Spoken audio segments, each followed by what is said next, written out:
Okay, David said you can't hear me properly, that my connection seems poor. Oh, okay. Please let me just confirm again. Please, can you guys hear me well? All right. Thank you, David. David is joining us from Canada. Nice to have you on the call. All right. Thank you, Luashio. All right. Thank you very much.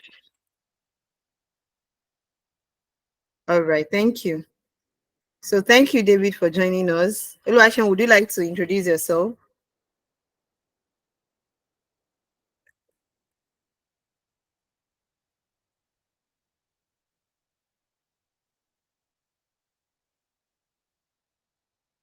Luashio.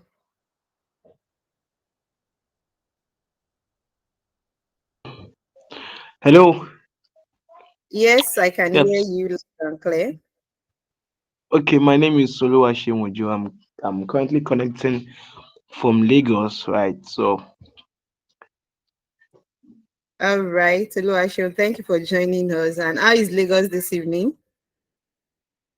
Lagos is fine. How is the weather there?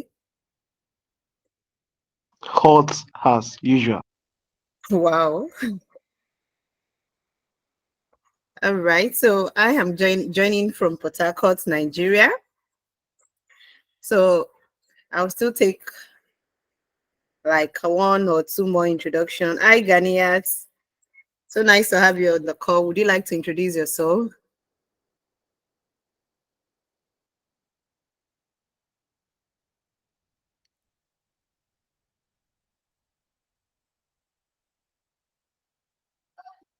Ganiat. Good evening, ma'am. Good evening. Thank you for joining us. Thank you for having me, ma'am. You're welcome. Adenike is just fine. Oh, okay. Sorry, I didn't get what you said earlier. I just joined. All right. I said, would you like to introduce yourself, your name, where you are joining us from? Okay, good evening, everyone. I'm Ganiat Balogun. I'm joining from Kaduna. Kaduna. Good evening. So good to have you all the way from Kaduna. So how is Kaduna this evening? It's a little hot. Wow. Yeah. It seems I'm the only one having a calm weather today, apart from people in Canada, in Nigeria, because it seems Port Harcourt seems to be a bit cool this afternoon, this evening. So that's very good. So we'll just get started right away without wasting much of our time again. So once again, I would like to welcome everyone to today's masterclass. Thank you very much for taking out time to join us on our masterclass section, which is a taster section to our next upcoming data analytics class. So, but before I would proceed, I would like to just take like 2 or 3 minutes to tell us about what we do at Techlytics. So please permit me to share my screen.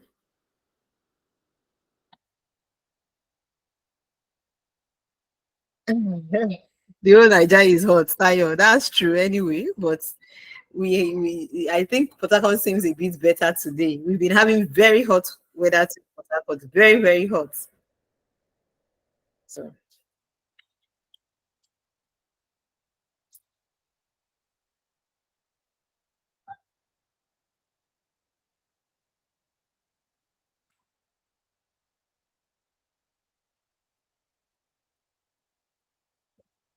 please, can you see my screen?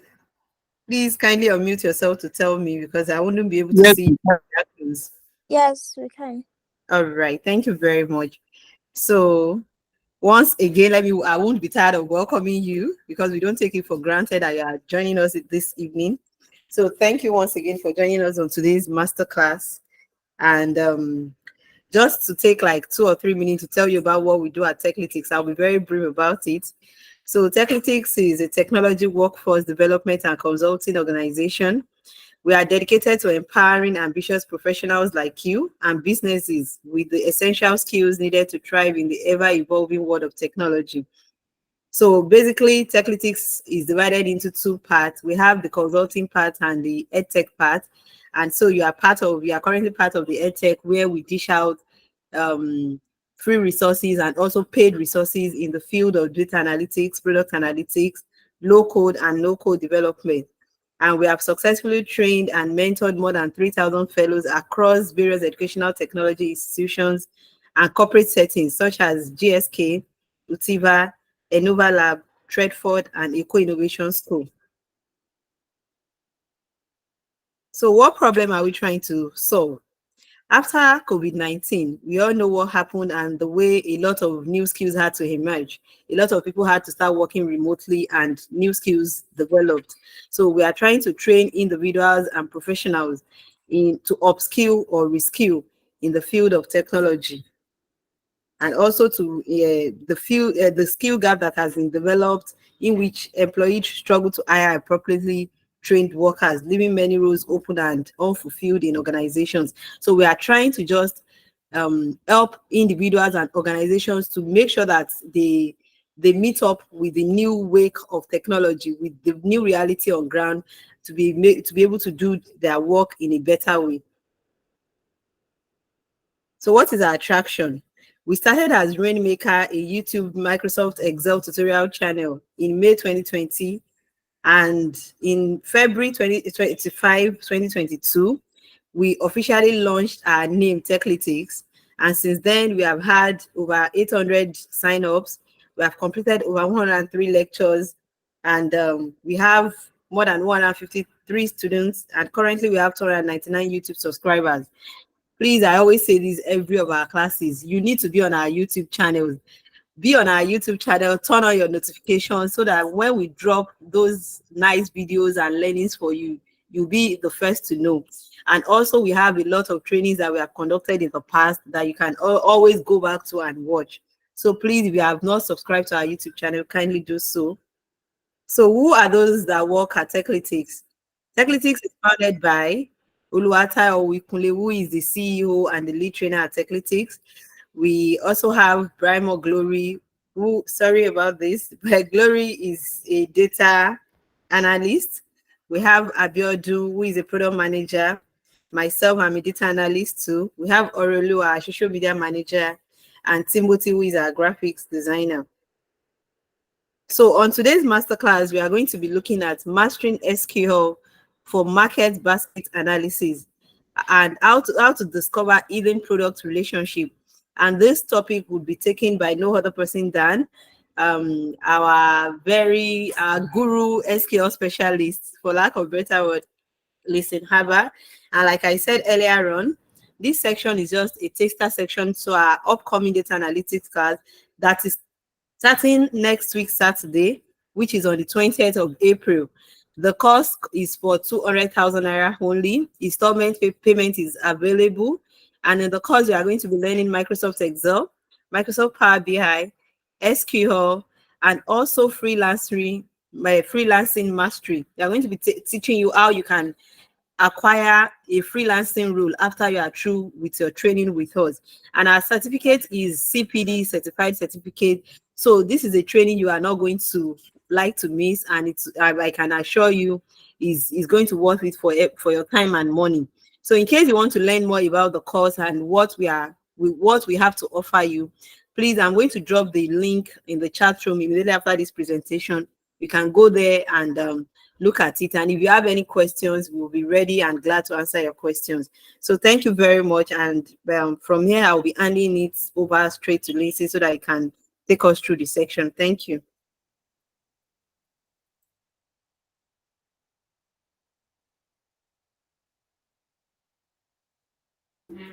Hello everyone. I believe you can hear me. I can hear Please, you Yes, very well. thank you. oh, okay. So let me share my screen.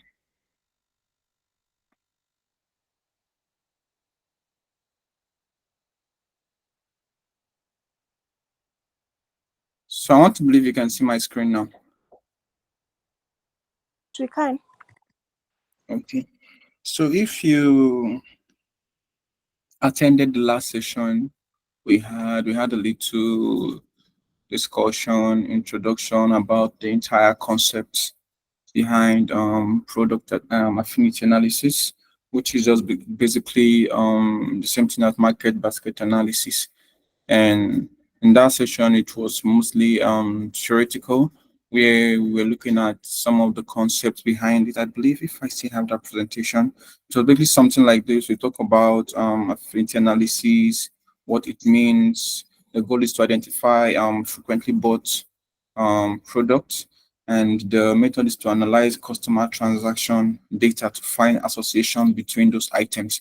So today, this is what we are going to be doing this step here, to analyze customer transaction data and to find those associations that exist between the items that customer buy from time to time.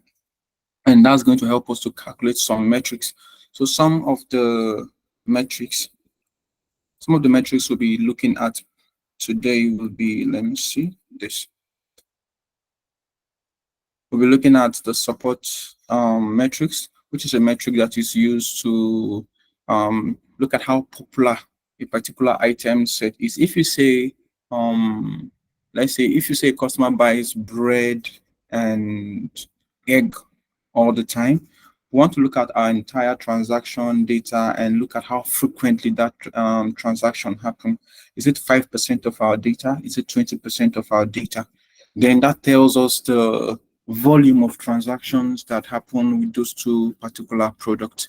Then up next, we'll be looking at the level, the confidence. So the confidence helps us to measure the strength of the association, right? We've seen how well these transactions perform together. So we want to see how strong the association is. Is it very strong? Is it poor? So we are looking at the value between 0 and 1. A value close to 1 means that the association is very strong. A value close to 0 means that the association is not very strong. And in your analysis, you prefer something that is close to 1. If you're multiplying by 100, then you'll be looking at percentages, right? You'll be looking at the value as percentages instead of as decimals. Then the lift is the final metric we'll be looking at. You want to look at the significance of that association. Is it really significant, or is it just by random chance? You want to have a baseline. So our baseline in this instance will just be random chance, where a customer can just walk into a store and randomly, let's say after picking bread, what is the chance that the customer is going to pick milk, for example? So if we are working with random chance, the random chance is just 1. You don't really you can't really predict it that much. The customer can pick the item or not pick it. But if the random chance, if the lift for that for that pair of products is above 1, remember, if we multiply 1 by 100, now that's like 100%. But if you start something like 1.2, that's like 120%, 110%. That means the probability that the customer will pick that particular item after picking another one has increased significantly. So I'm just going to write some simple SQL query, and while I'm working on that, I'll be explaining it to you. So if you remember, in the last class, while I was just showing a basic example, the data I was showing you at the time had to do with let me see. Let's work with. We find one of the tables. Okay, we don't have much here. Bill number, no, not this. Let me go to Postgres. Okay, I was working with a not-win data set at the time. That's the data I used to just give you some basic and simple explanations.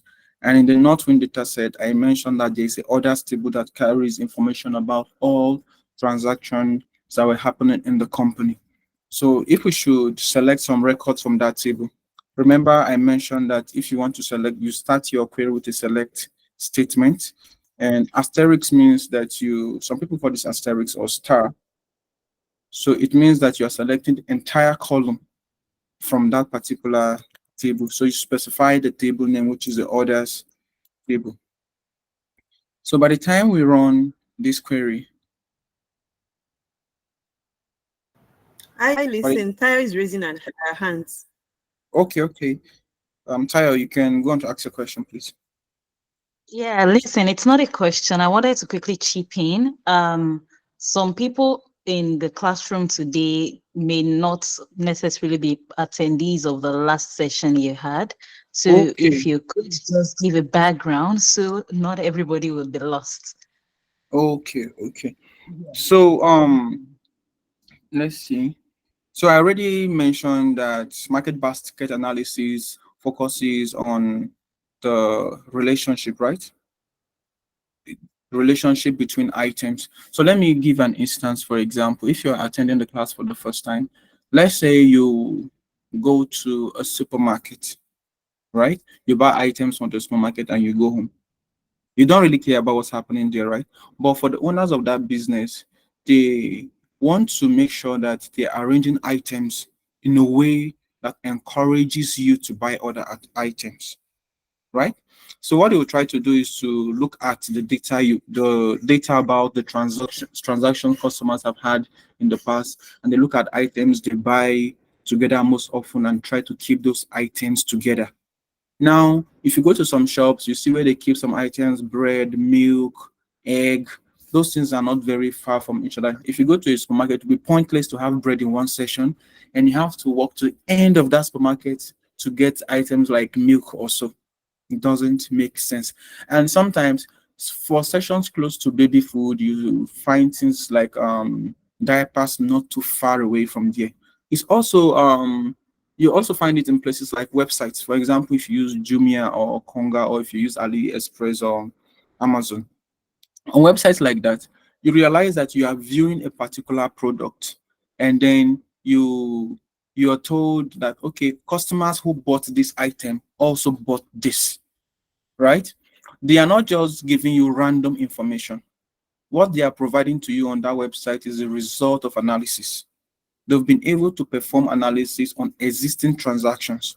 That means without existing transaction, it's going to be impossible to identify the relationships between products. But because a company like Jumia now has a large data on customers who have been buying stocks on their platform for the past 4 or 5 years or 10 years, they can tell you that customer who bought this also bought this. Now, their goal is to make your life easier and to also make you spend money, right? While even though it's making your life easy, you're also spending money. So as a data analyst, in this instance now, while you may not be at the forefront presenting the items to the customers, your job as a data analyst using SQL is you would want to identify those relationships that exist between items. Someone who's buying a particular cloth will want to buy a particular type of shoe based on what customers have bought in the past. Then you make recommendation, right? So that's that on product and affinity analysis. So companies can use it to increase sales. They increase their sales. They can also do targeted promotions, like the way you receive email notifications telling you this is available. And some websites, you don't even need to you don't even need to buy anything from their website. If you go to the website and they are able to use Google Analytics to track you, when you view a product on their website once, anywhere you go, you're going to be seeing adverts about that particular product or related product. Then for where they have your information, like email address, you can receive an email telling you you bought this in the past. We have this product that are available. You should check it out. We are giving discounts. Then to enhance customer experience, I already mentioned that through product recommendation, and to optimize product placement in stores. I've also mentioned that while I was making that simple explanation. Now, I mentioned that while you have this large pool of data, historical transaction data, you need a place to store that data. More depending on the size of your business. Let's say you're just starting an online business on WhatsApp where you're just posting products. You want to keep a simple spreadsheet, for example, like Excel or Google Sheets, where you record your information. So maybe you're getting hundreds of data every week or every 2 weeks, so it's fine. But by the time the scale of your data becomes very large, you now have a large volume of data. Imagine the type of data you'll be getting for Jumia, the number of site visits, the type of products they have. They have tables on products, table on transaction, something similar to what we have here. That's when the need for a database will come up, right? So a database now becomes a central place where you store large data, millions and millions of records, such that it becomes easy for the company to access and analyze the data. If the data is sitting on large files like Excel, you have one Excel in the operations department, you have another Excel in the product team department, you have another Excel file in the admin office. That's a problem for the business. But if the data is seated in a central location where everybody can access it, business processes become easy and simplified. As a data analyst, you don't need to be going after anybody to get your data. That data is available in a database. All you need is access.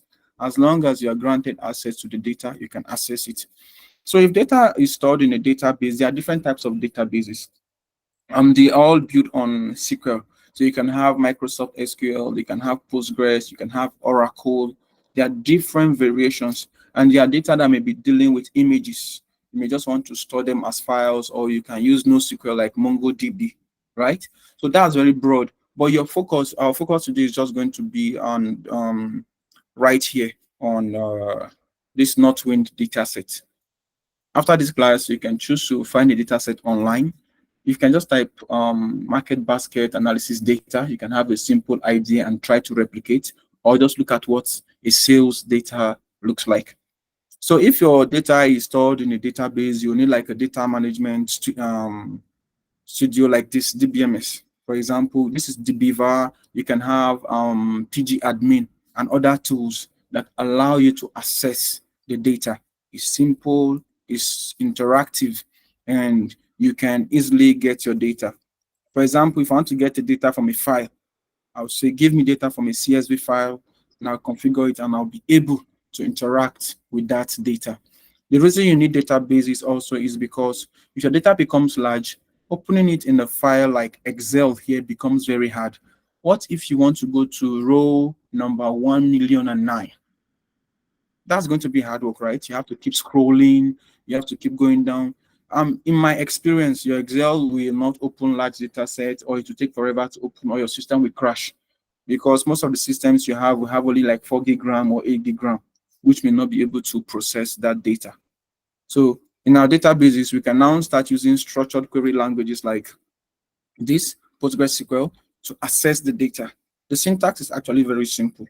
You write select, then if you want to select all columns, you use asterisks. If you don't want to select all columns, you need to specify the names of the column. For example, here we know that we have order ID in this table.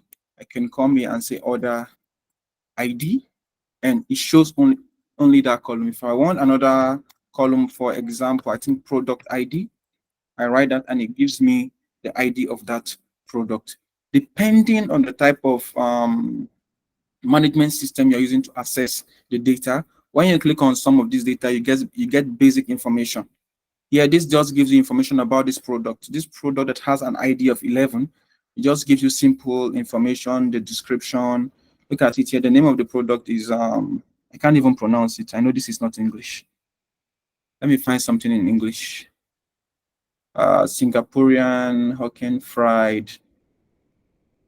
This should be meat, right? I don't know. Then you see coffee. So as you click on each product, you get information about the product. This is the product name. Then when you click on order ID, it gives you information about the order, what the customer bought. So depending on the tool, for other tools, it will not really be like that. So after selecting the columns that you want, you need to specify, let's say, the table you want to get the data from, right? And you have to make sure, for most tools, you have to make sure that you're connected to the database properly. Then after that, there's where you can put a condition. You want to specify for transactions where the order ID, let's say order ID is equal to this. So you realize that the where condition allows you to filter your data if you don't want the entire data. This is a lot easier. Let me select all columns. This is a lot easier than scrolling in Excel, because I can just specify the ID of what I want and to give me the data that I need. I skipped something here. You can also get information from related tables. For example, here we have the product ID, we have the unit price quantity, but we don't have the product name. To get information from related table, you can perform joins right? There are different types of joins: the left join, the right join, the inner join. But in this instance, we'll use the left join. That is, we want all records from the order details table and then other related records from the product table. Left join, product, from the products table. And usually you just give them aliases, right? So we just have what you see here, just aliases that are created automatically for me. Normally I will create them by myself. Then we now want to identify how should this relationship be created. What is the existing relationship based on? So we already know that order details table has a product ID on OD dot. It has a product ID column. We can use that product ID column to create a relationship with the product table, P dot product ID. Remember, the reason I'm not using the products and other details names completely is because we already have aliases here. So I can use this to just run a simple query. And now we have all information about, we have the product name, we know who the supplier is, we have the category, the quantity, unit price. So we have more information. So you select information from the table you need, you perform a join to an existing table, and you can also specify conditions. You can also perform other things like performing a group by to group your data. So you have something like group by. You want to count your transactions by, let's say, country or by product.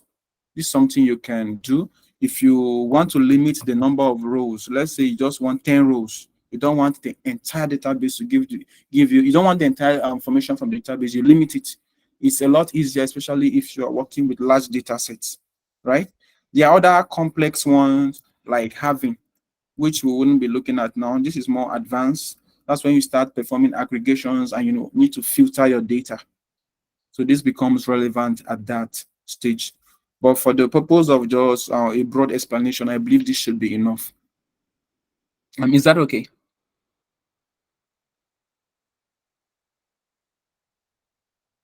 Hello, are we together? Yes, we are. Yes, we have. Okay. Am I too fast? No, you are not. Okay. Okay. Thank you.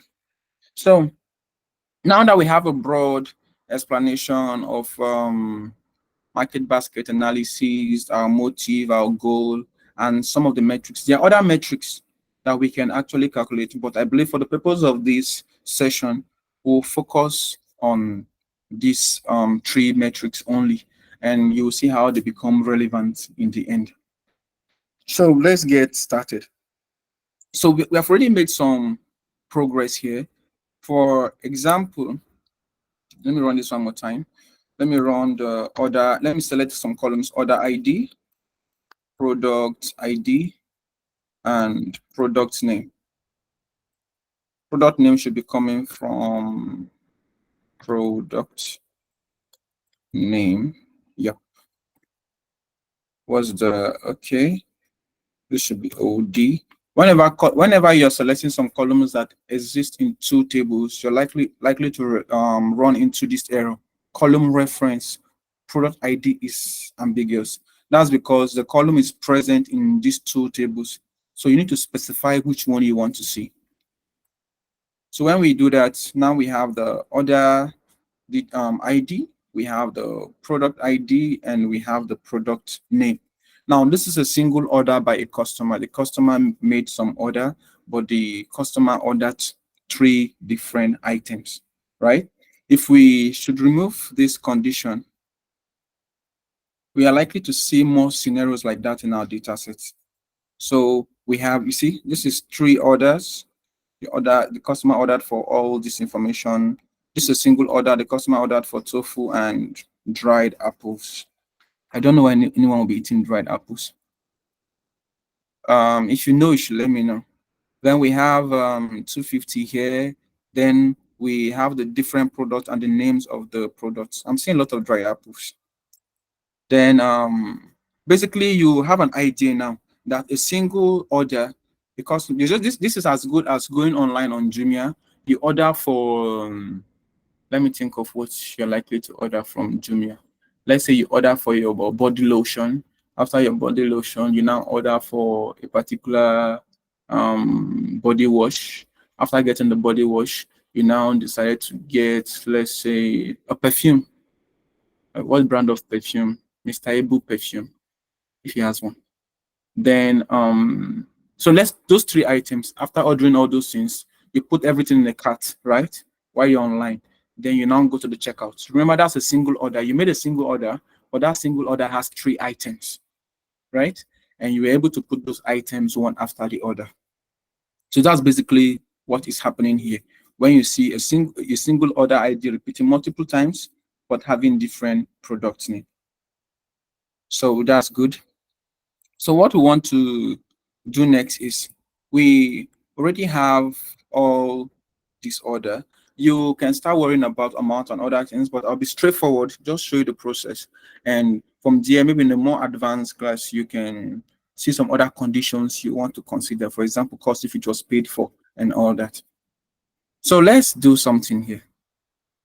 So we've been able to pull our data. We have been able to perform a join when we have order ID, product ID, and product name from this table. So we have this basic information. Now in SQL, I wanted to write a long query, but it's going to be complex. So let's break it into parts. So we're going to use a common table expression. What it does is helps us to get the result of the particular query and still reference it later, right? So how do you write a common table expression? We use with. Let's call these T1. You can call it anything you want. You can call it table 1. You can call it TX. That's transactions as, right? Then the results of this query will be stored inside it. So I can just push this way. But this is a simple query. I'm trying to make it as simple as possible so you're not confused. But now we need to get the results from here. So we can just repeat the same process, select all from TX. Now, instead of running this part of the query, we'll be running the entire query. And you realize that the result is still the same. So what I just did here was something simple. I wrote this query here, and the result is stored in this subquery here called TX, and we can reference it anytime we want to use it. So we now reference it, but we want to do one more thing. Remember that we're going to be looking at two products, for example, product A and product B. Customer brought product A, and what is the likelihood that the customer will pick product B? That's what we want to run out. So let's test something out. If we select everything from here, then let's come with product name, tx dot product. Are we together? Someone was saying something. Yes, we are. Yes, yeah. Okay, I thought someone was speaking. I think it was a mistake from the person's hand. Okay, so if we select only product name, this is one product. Remember that all these products are tied to a particular order ID, so they are repeated. So we're looking for a way to join them. We're looking for a way to join this the same table together such that we have product. So from here we have this, and then let's perform a join. Remember I showed you how to perform a join here. So perform a left join on the same table, on the same TX, but this time around let me just keep the order ID first. Order ID, we'll remove it later. So please, can you pin your screen?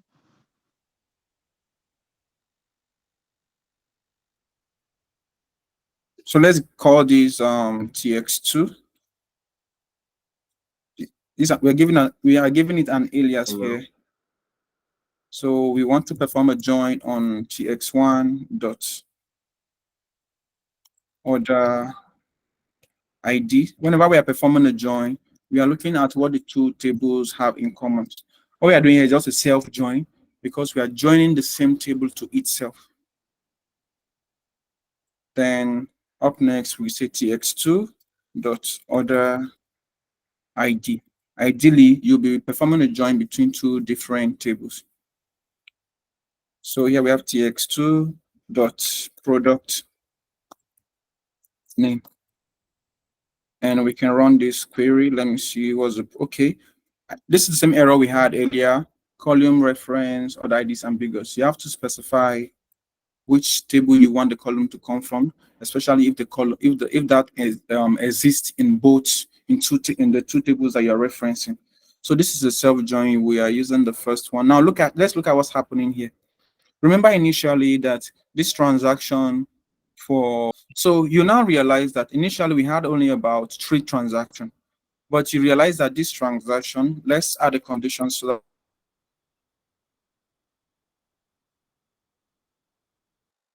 it where order ID is equal to, let's copy this transaction ID and paste it here. Let's just specify. Then yeah. So you realize that this particular order had only 3 items when we look at it earlier, but now we are seeing that the transaction has been repeated up to 9 times, right? That's based on the number of transactions. So there are some things we want to cancel out. For example, if a customer has picked this particular product, the so are we together? So do you know how I got here? Or did you lose me along the way? So people will be able to send you reactions, they'll be able to send you chats, but they may not be able to unmute their mics. Okay, okay. For now. Let So me log in with another phone so I can see their reactions while I'm Okay. yeah.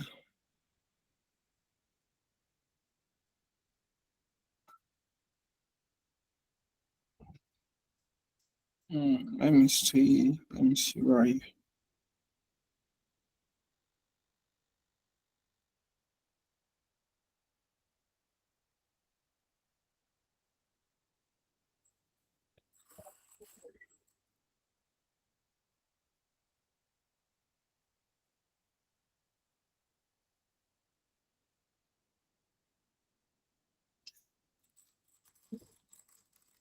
Okay, so I've joined with another phone. So I can see just in case anyone sends a message or a reaction. Okay. So we got here. Let me keep the phone far away from me. Turn off sound. Okay, that's fine. So we got here by joining the table to itself, right? And I was trying to explain that now that we have joined the table to itself, the number of products that we have bought for that particular order have been multiplied into up into I think 3 times 3, that's 9. So now we have all these records duplicated. For example, if a customer has brought this product, we want to give it the name product A, you can put as or you can leave it blank. Then let's say as product B. Let me run this one more time. So we have product A and product B. So if a customer has picked this product, the customer should not be picking that product again. That's our assumption, right? So if he has picked this product, he should be picking this. If he has picked this, he should also be picking this. Then, so what we want to cancel out now is to remove the instances where these transactions are repeated.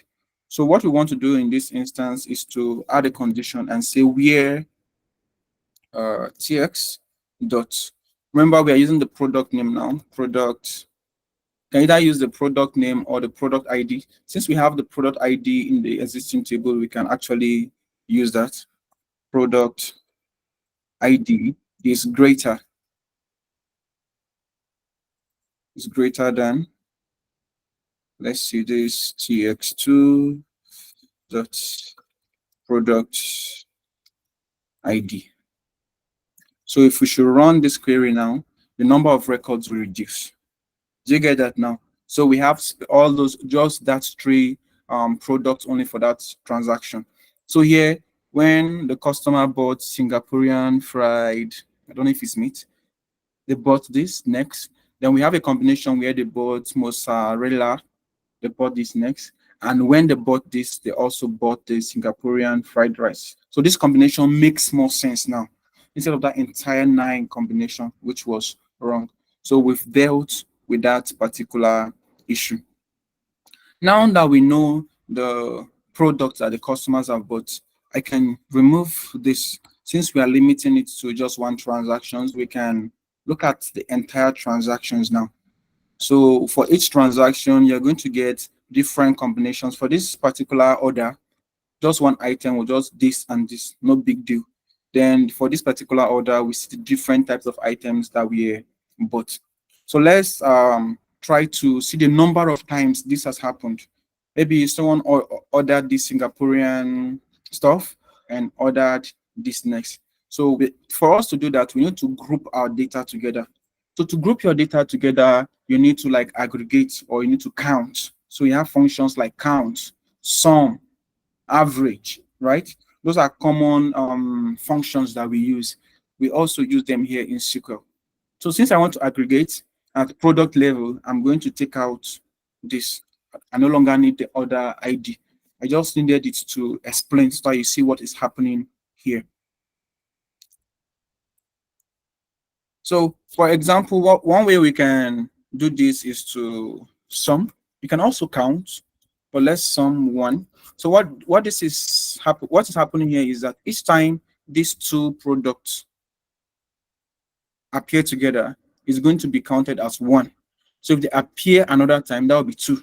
So we are summing that value up. If they appear 5 times, we're going to sum all the values together. 1 plus 1 plus 1 plus 1, that's 5. If they appear 10 times, 1 plus 1 plus 1 plus 1, up to 10, then you have 10. You understand? So that is what I'm going to do here.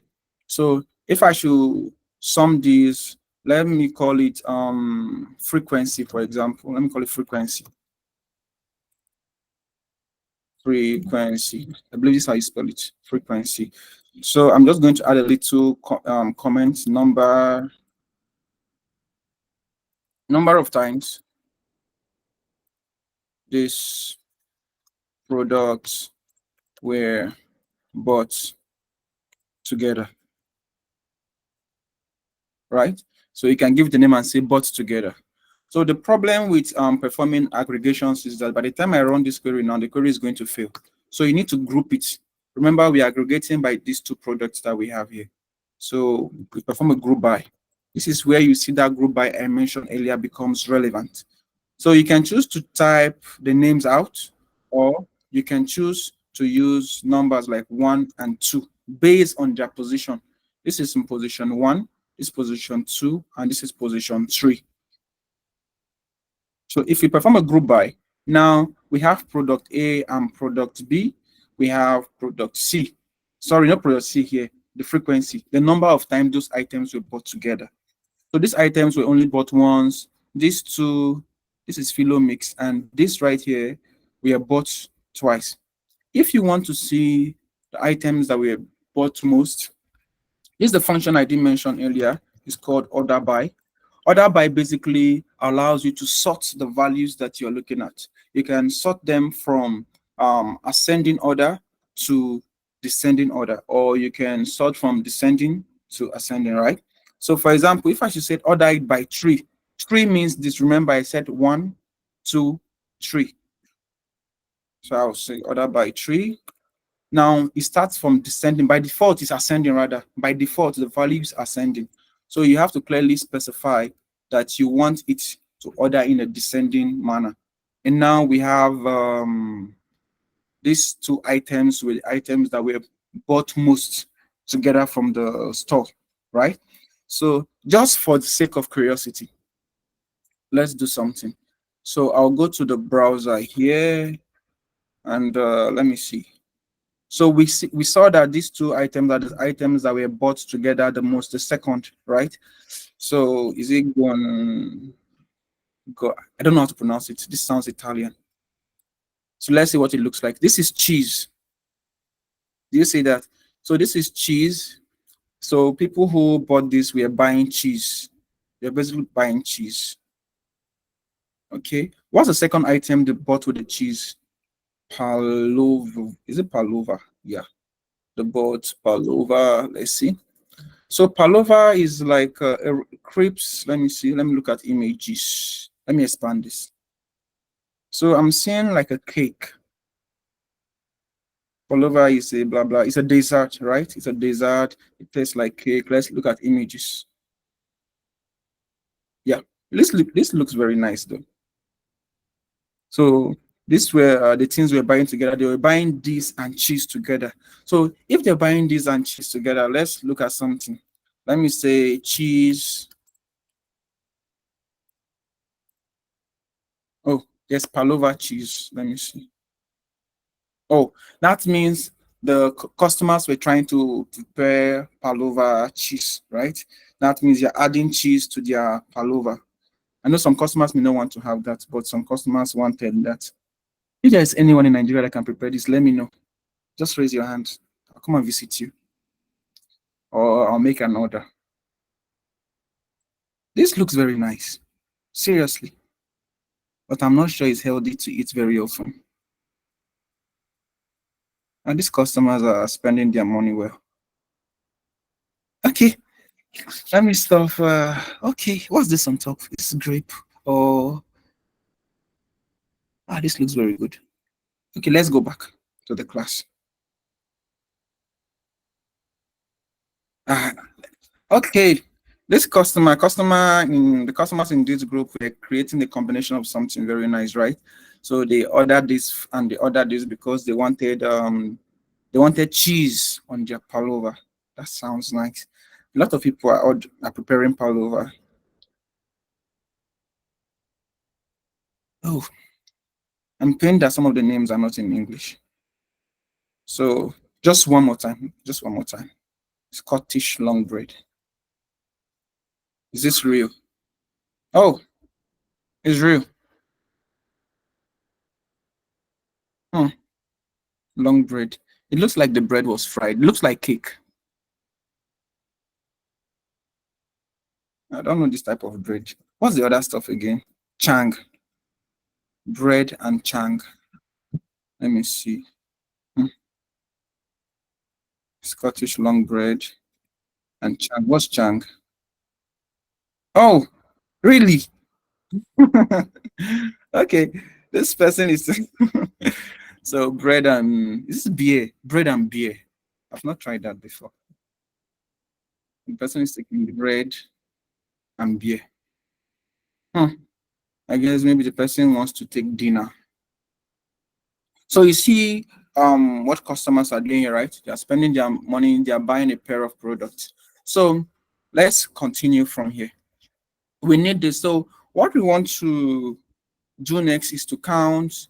So this is the frequency for product A and B. Remember, product A and B were bought together. So let's look at the frequency for when product A was bought alone. So let's look at that. The number of times product A was bought. How many times did they buy product A? So this is going to be a bit tricky. So we need to have a subquery. Our subquery will use it to just create a column. So we have, say, select. We want to count. We can count the order ID since we're selecting from this table. We can count the order ID from. The name of the table is TX. We give it alias as TX3. Now, but that's not all. Since we want to click, we want only product A. We need to perform a where filter here. So we say where TX3, this table now, dot. Now we have to clearly specify that we are referencing product A. So we can say product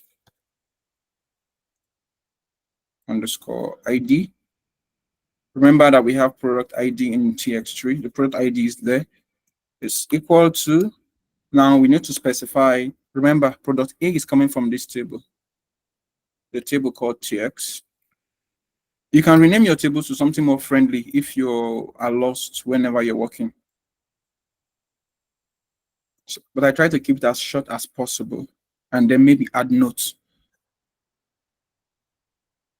Then we can say as frequency. Remember, this is a number of times product A was bought. So we say frequency. How do you spell frequency? Frequency for product A. So we call it frequency. Okay, let's run this. Where's our subquery uses ungrouped? Okay, because it is not part of our group by statement. So what we can do in this instance to resolve that problem is, instead of adding to the group by statement, we can just use the product name and say product name. Our product name is already there. So we run the query one more time. Fine. So now we see that product A was bought 24 times, 51 times. Customers bought this 36 times. The reason we're calculating these columns is that we will need them later when we want to start performing some calculations. So we can repeat this for product B. The only thing that's going to change here is, now we'll call this TS3 is going to remain the same. But the only thing that will change here is, let's see, where are you? Where are you? Remember, for product B, we got product B from this table here where we call it TX2. So we'll replace this with TX2.product name.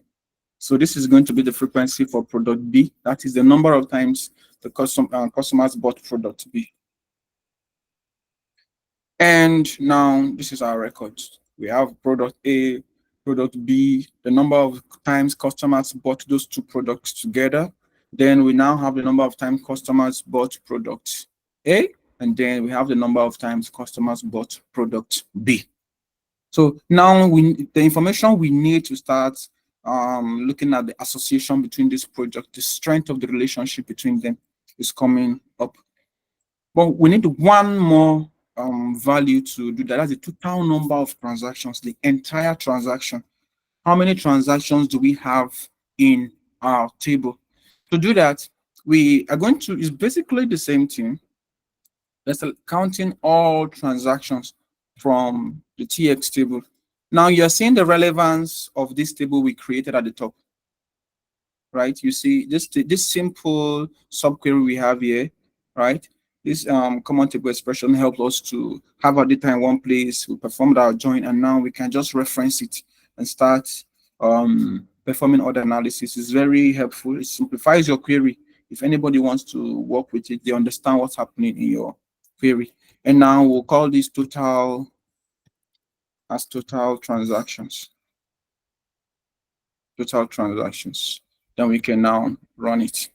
So in our data, we know that total transaction in the data is 2,155. So we needed it at a row level such that by the time we start doing division and multiplications later on, it will become very helpful for us. Please, I want to know if you're following. Maybe you can give a thumbs up just to be sure that you're following before I continue. Or if you have any questions, you're not clarified on how we got something, you can maybe, I believe you should be able to comment, right? Should be able to leave a message to ask a question. Yes, they can. They Okay, can, so and if they want to, they can just raise their hand. They will unmute. exactly. So if you want to talk, you can raise your hand and you'll be allowed to talk. Yeah, that's cool. So now we have this right here. Very simple, right? Number of times the transactions happen together.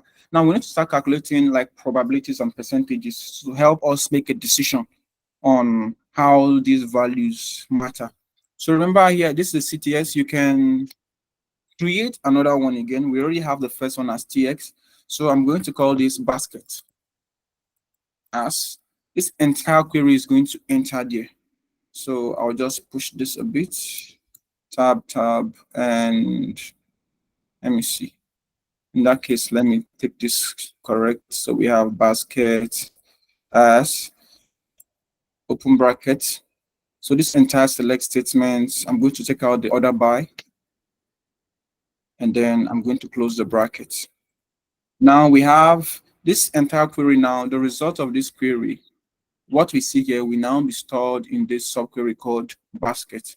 So that means I can now query basket, select all from basket. and it's going to give me the same result. The only difference is that the result is no longer ordered.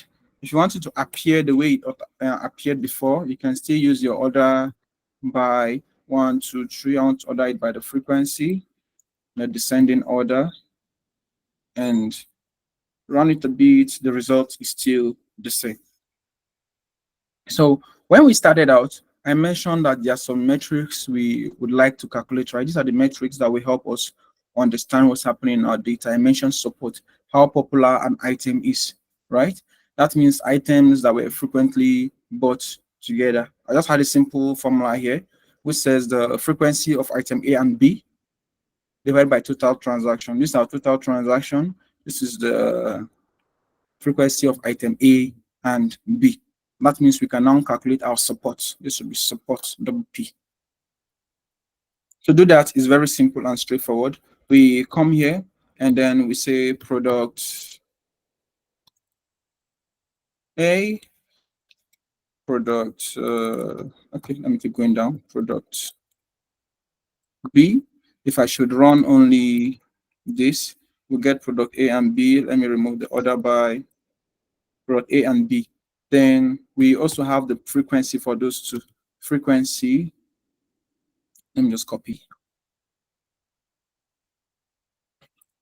Frequency for product A and B. And based on the formula, we know that support is frequency for product A and B divided by total transactions.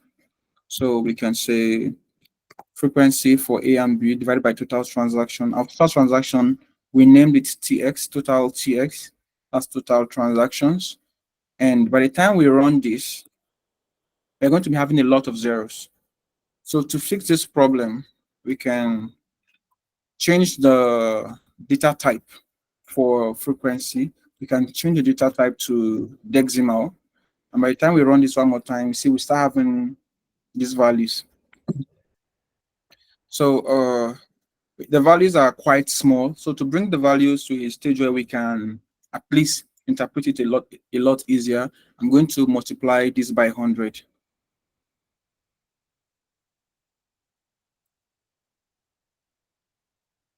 Times 100. Remember that the moment you multiply it by 100, it becomes percentages, right? Then these values are long. Let's round them up. Let me round the value to 2 decimal places. So that's where your basic knowledge of maths becomes very helpful. So I need a bracket here. So 0.05%. So this is quite small as support. Then let me order by 3 in a descending order. Let me limit the value so that we don't get everything for now. Let me say 5. Now, this tells you around, we multiply this by 100 to arrive at this value. So the value for the, let me see, arrive 1, 2, okay, this is 5. Let's order by 4, the 4th column. So it's still the same thing. So these are the percentage is quite small. Normally, you would, if you want support for your product, you realize that if we're looking at anything, I'm going to recommend products. These 2 products have the highest support, followed by this product, followed by this product. The closer your value is to 1, the better it is. You want something like 0.7, 0.8, 0.9. That's the kind of values you would want. That means it tells you that there's a high support, right? So this tells us that we have 0.37% of the entire data. It makes sense if you have a large data. The more data you have, the better your support is going to be. So we've calculated the support. So this is quite small. Normally, if you have something like, let me enter a value here manually, for example. Okay, I can type a value manually. Normally, if you have something like 37%, 40%, that's really good. It tells you your value is very close to 1. It means that there's a strong chance the customer is going to buy that product. So up next, the other metric we're looking at is confidence, right? So confidence is telling you it measures the strength of the association between the two items. And to get that confidence level, you are dividing the frequency. You are dividing the frequency of the two products, which we already have in our data set, by the frequency of the first product, right? So it tells you how likely a customer is to pick the second product after he has picked the first one. So this tells you how likely a customer will pick product B after they have picked product A. That's the level of the confidence we are talking at here. So I'll just replicate this entire process, decimal, and then I'll multiply everything by 100 since our values are a bit small. Then we can round up the figure to the nearest two decimal places as confidence. Okay, where did we make a mistake? Okay, we need an extra bracket here. Run it one more time, and this. So this is our level. This is our level of confidence. So we know that 33% of the time, if a customer picks this product, this syrup here, the customer is going to pick Sir Rodney's scones. Then for this right here, Pavlova. Oh, that was it cheesecake or what was it again? They were eating and they added this cheese to it. We need 3% of the time. If a customer picks this, we know the customer is going to pick Pavlova, right? So this helps you as the percentage increases. Your level of confidence is also increasing. You're like, yeah, I'm 20% sure, 30% sure. And your manager can be like, okay, yeah, let's give it a shot. And when it works out, like, okay, that's cool. So let me order by, and the other products I have up to 33, 25. So we have this coffee. I think this makes sense. Customers who bought this chocolate tend to buy this coffee. I like chocolate and coffee. Chocolate and coffee. I guess there's someone among you that would have tried it already. Chocolate, then you buy coffee, you mix it. It's possible. But the frequency is quite low. We already have it like twice. People eat things you don't know what people take. People take chocolate and coffee. It's possible. Maybe they like the flavor. So, but the frequency is very low. Right in our data, we said the frequency is not high. But if you have millions of records, you're working with millions of records, the frequency will increase, your level of support will increase, and your level of confidence will also increase, and you can use that to make better decisions. Then there's a final metric that we need to calculate. We're almost running out of time. Lift. Now, lift assesses the significance of the association by comparing it to a baseline.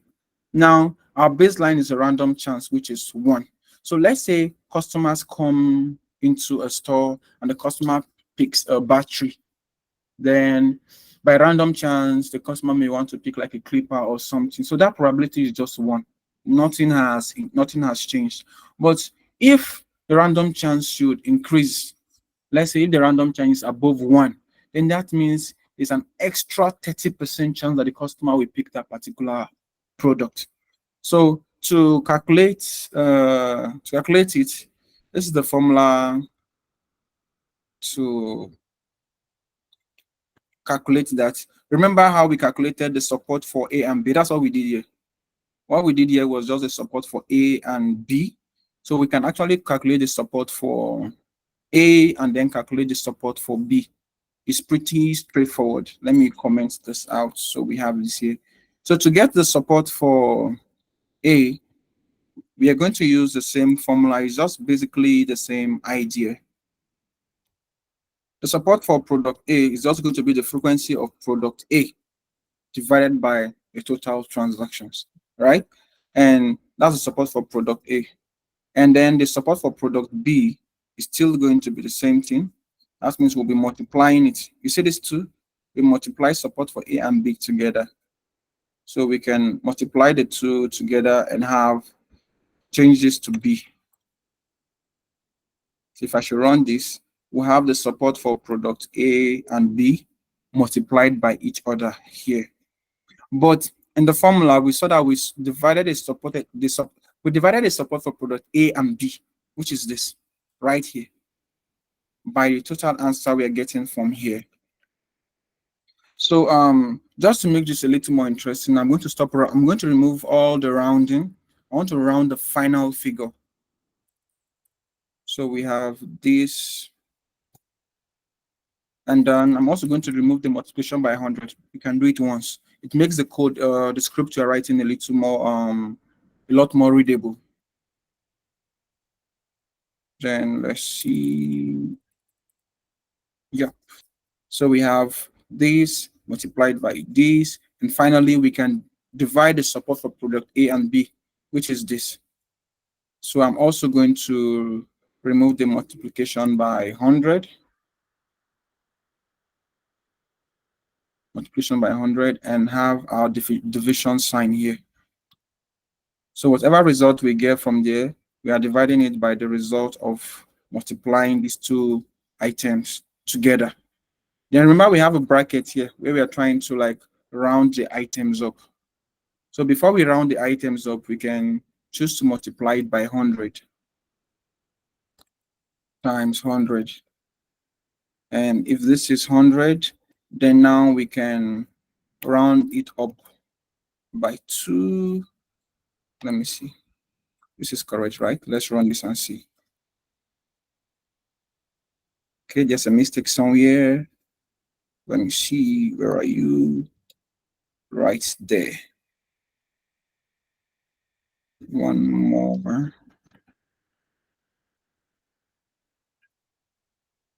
Okay. I'm mixing up one of the brackets, so let me find it. This bracket belongs to these two. This bracket belongs to this. This bracket belongs to this. And the final bracket belongs to this. That's cool. And then there's one more bracket. Okay. So if we have this, let me see. Let me remove the multiplication by 100. Run this. Look, I see here. I'm mixing something up. Let me see. This is by total, by total, by total. Okay. I think I have an existing script. Let me find it and see if I mixed something. Where are you?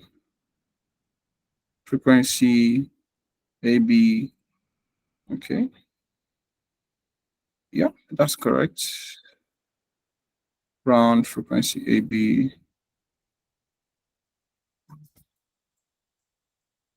Times 100 times 100. Okay, I just did it times 100 times 100. I can copy this to save time.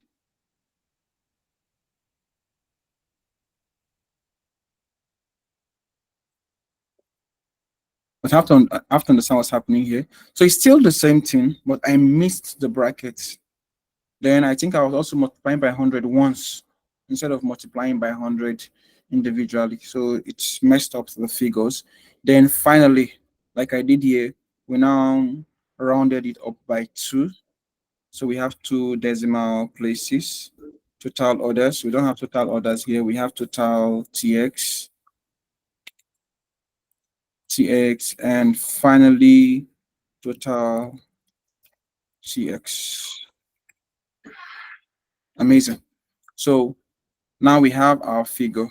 So we can let me order this by the 6th column, I believe.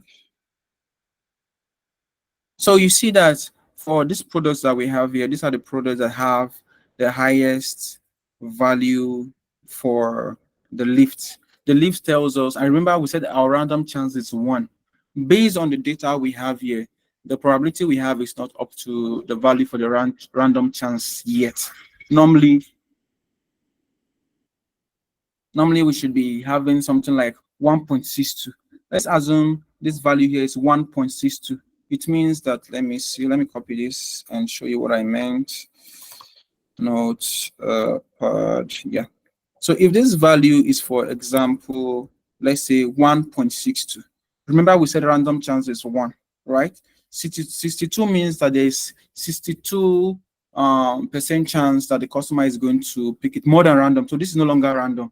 There's a strong chance the customer will pick that product if those two products are placed together. So if the customer buys bread, there's a 62% more chance, not just a chance that is greater than the round. Okay, yeah, the customer may pick it. No, now you are certain. No, you were confident before, but now your level of confidence has been boosted because you now see that this lift has told you that beyond a random chance, there's a 62% more chance that the customer is going to pick that particular item. So this can encourage you to place the items together in a store. So if instead of placing this one down here, you prefer to place this item because there's a stronger relationship between them. The relationship is not just random. So that's basically what this means. They say, no, this is not a random relationship. You remember how people say things like correlation is not causation. People say things like that, right? Say, the fact that something looks as if they're happening along, as if they are related does not mean it's true. But calculating your lift and having the value greater than one tells you that, okay, this is no longer random chance. It is certain. There's a 10% chance that this is going to happen. There's a 20% chance that this is going to happen, right? That is what your lift does for you. So depending on the strategy now that the company wants to use, I'm removing the limit now. Depending on the strategy that the company wants to use, you now have the different values that they want to choose. They can choose to work with the support values or work with confidence or work with the lift, or they can choose to combine these three metrics together to start making decisions. So what we did here is just order by the lift, right? You can choose to order by the confidence, and you realize that the values that will appear at the top are a bit different. So the products here are different. The products have a very low, the lift here is very low. It's not that very high. So you may want to combine the lift, the confidence, and the support, depending on the strategy that the company is going to be using. Remember that you are a data analyst. Most times you're not in a position where you make decisions, right? Your job is to analyze the data, understand the association and relationship between this data.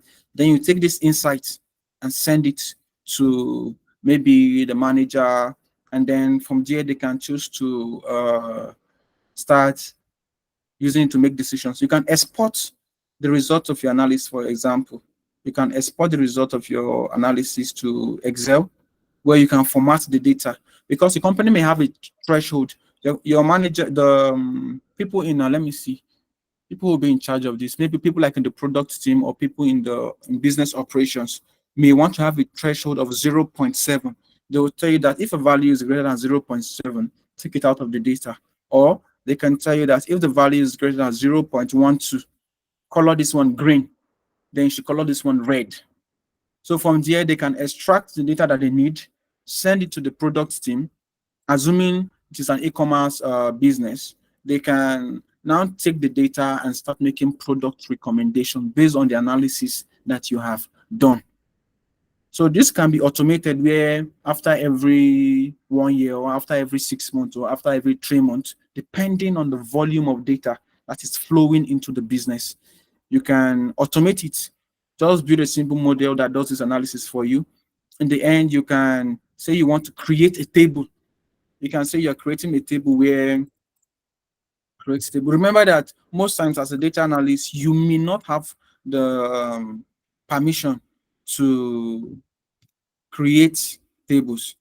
Market, basket. That's weird. Market basket. As what's it called? As a data analyst, you may not have the permission to create table depending on the type of business you are working at, especially if you're not in the senior level. So you may want to take the result of your analysis, export it. Like here, for example, I can choose to export. I'll say export the data to, let's say, CSV.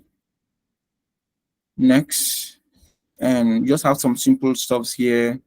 Long story, where I want the data to go. I want the data to go to my downloads folder. Then the name of the file, proceed. The data is ready. This is my downloads folder, and it should be right here. This is the result of my analysis, right? So I see product A and product B. Remember that you can just send this as an email, depending on how it is. They can start giving you thresholds where, so this is not an Excel class. You can start performing conditional formatting based on what you were told. Maybe color the ones that are green, filter the ones that are green out, or if your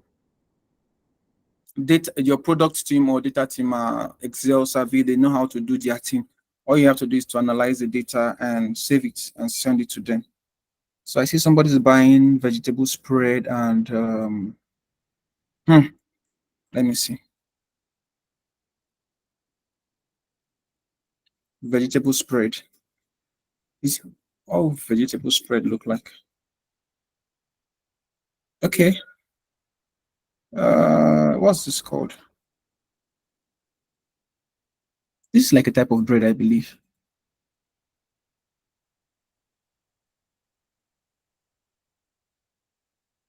Okay, it's like a type of bread. Oh, cheese. Let me leave this place before I see the type of food I don't know.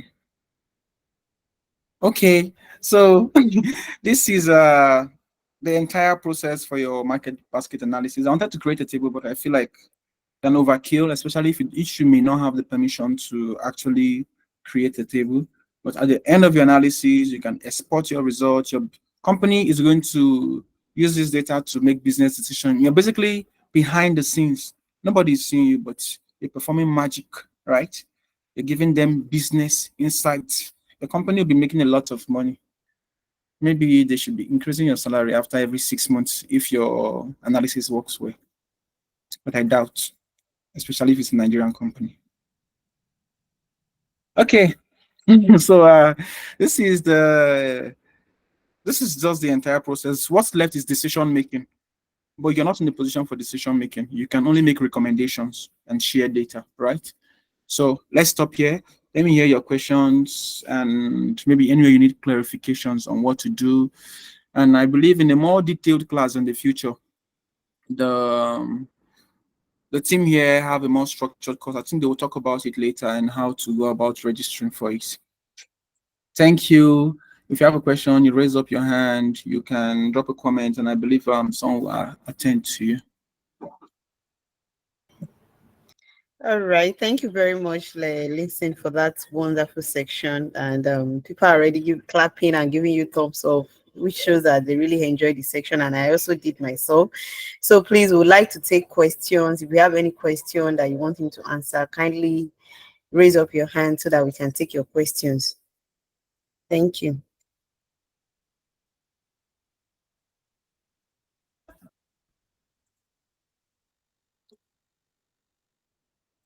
I'm being nosy. Wait, that's not bad. Chocolate. All right. So I want to believe probably we don't have any question. The class was well explanatory enough. So thank you very much once again for joining us for this section. And just like Lincoln has said, this is just a taster section into our upcoming data analytics class that is starting next week, Saturday. And in this class, we are going to be learning Microsoft Excel. We are going to be learning Microsoft Power BI. We are going to be learning SQL too. So more of the things you have learned here. We have a very sophisticated curriculum that would make you go from a novice to at least an advanced level in data analysis. And also after the 3 courses I've mentioned earlier, we are also going to be taking you through freelancing mastery. So that means we are going to be teaching you how to land a role as a data analyst, a freelancing role as a data analyst, and even the knowledge you are going to be getting there, you can even apply it in other area or the other fields. So in case you don't want a freelancing role, it can assist you to apply for data analyst role. And the course is just for 200,000 naira only. Installment payments is available, so you can please go through our website to check all the things we have to offer, the curriculum, and every other details that you need. If you would also like to ask further questions, you can also send a mail to us or schedule a call with us, and we'll be glad to answer your calls. So I'll be dropping the the link to the landing page in the chat room in case you would like to look at it. So thank you once again for joining us. So if you have any question on what I have just said, and also, okay, Taya has dropped the link. And also, our certificate that will be issuing you after the course is a CPD certified certificate, which means that it's a certificate that even if you are just taking this course to upskill, you can easily tender it at a place of work to show that, oh, I've been doing some professional upgrading. I've been trying to upgrade myself, and that could be even reasons why you get promoted at work. So please go through the website, and if you have any questions, we'll be so glad to answer your questions. The class starts next week, Saturday, April 20th, and it's a weekend class. Every details that you might need is on the website. Please kindly go through it, and thank you once again for joining us. I don't know if Tayo has any other thing to add to this. No, I don't have any question other than if you also want to book a consultation session, maybe so you can so you have your questions answered. I already dropped the link in the chat room also, and the classes are starting next week, Saturday. So you can book a 15 minutes call, and we'll be able to attend to you. We'll learn of your motivations or whatever it is questions you're having in your tech transition journey. We'll be able to take it together and we'll work one step after the other. I must confess, Lindsay did a good job with the market basket analysis. During my MBA, data and decision was one course that I really didn't like, but when he was trying to explain confidence levels, and I'm like, okay, this is great. So how much more when you're in the full class? So please, if you have questions, you can ask. You can book a consultation session or copy the link, share with somebody whom you know may need that link. So Lindsay would teach us SQL. We have another fantastic trainer who's going to be teaching us Power BI, another person who's going to be teaching us Microsoft Excel, another expert who is going to be teaching us about freelance mastery. It's a boot camp for the weekend. By the time we're done with the hard skill, that's one of the soft skill that we're going to be empowering us with. So yes, that's everything I have to say. You can take the link, share with somebody who knows somebody whom you believe needs it more than you do. And yes, so that's everything I have from my end. Over to you, Adinike. All right, thank you very much, Tayo. So I think this is a good place to end the section for this evening. Thank you very much once again for taking out time to join us on this section. So you'll be getting the recordings of the section latest by Monday, and you can also watch it on our YouTube channel. And please, like I said earlier on, try and subscribe to our YouTube channel. We have a lot of goodies there for you. You can watch our past recordings and the likes. So thank you very much, and see you next time in our upcoming class. Thank you very much. Bye. Enjoy the rest of your weekend.